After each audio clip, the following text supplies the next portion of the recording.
Je pense que le débat que nous avons est assez fondamental parce que nous avons vécu cette crise sanitaire qui, normalement, a dû un peu bousculer les normes avec lesquelles on regarde la région et son modèle de développement. Et que l'économie sociale et solidaire est, au fond, un point d'appui considérable pour, non pas relancer l'économie comme elle était avant, mais pour bifurquer dans un modèle qui soit un modèle durable, soutenable. Élections régionales et économie sociale et solidaire, c'est le tout premier débat politique entre les candidats aux élections régionales en Île-de-France. Merci également pour l'invitation. Et je suis donc candidate pour les Insoumis, les communistes, le Parti animaliste et la gauche démocratique et sociale. Comment est-ce que vous comptez relancer cette filière culturelle si durement frappée et en même temps si hétéroclite ? Et c'est vrai qu'avec Valérie Pécresse, on s'était engagé au début du mandat, avant même cette crise, d'augmenter massivement le budget de la culture de 20%. Finalement, on l'a augmenté de 45%. J'ai un désaccord complet avec cette augmentation complètement irréelle de 45%. Oui, les chiffres sont têtus et vous avez promis 20%. Et rien que pour l'année 2021, il y a eu une baisse de 7%. Et quand on regarde ce qui est dépensé par habitant en Île-de-France, on se rend compte qu'on est à un niveau qui nous place juste derrière le plus mauvais de la classe en termes de région, c'est-à-dire Auvergne-Rhône-Alpes avec Laurent Wauquiez. Donc nous ne sommes pas du tout en bonne situation. Il faut infléchir la trajectoire et faire en sorte qu'on investisse, que la région Île-de-France investisse sérieusement dans la culture.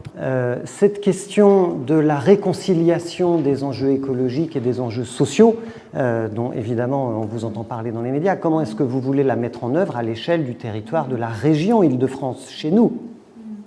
D'abord, moi, je pense qu'il n'y aura pas de transition écologique si elle n'est pas adossée à des objectifs sociaux, parce que les catégories populaires sont à la fois les moins génératrices de gâchis, d'émissions de gaz à effet de serre, et celles qui sont les plus victimes des pollutions, des effets sur la santé. Donc c'est un enjeu de justice sociale. Voilà. D'abord, c'est un enjeu de justice sociale et ensuite, il faut impérativement que le monde populaire soit dans le coup. Donc il y a toute une série de mesures que nous proposons qui permettent totalement d'articuler les œufs. Je vais commencer par une.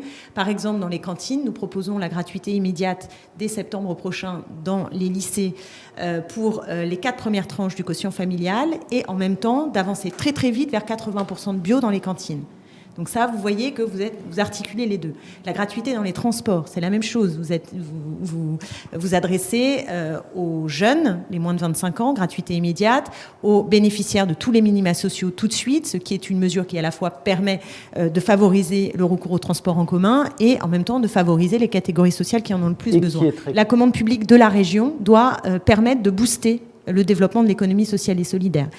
Dans certains secteurs en particulier, la création d'emplois solidaires, j'utilise pas le terme d'emploi tremplin, mais ça peut faire évidemment référence à ce qui préexistait, les emplois tremplin sous Jean-Paul Huchon. Mais en effet, nous avons besoin de créer des dizaines de milliers d'emplois solidaires pour des personnes qui sont peu qualifiées. Et je veux créer un service public de la réparation, avec y compris un CFA ad hoc pour tous les métiers de la réparation. Et enfin, il faut lutter contre les passoires thermiques.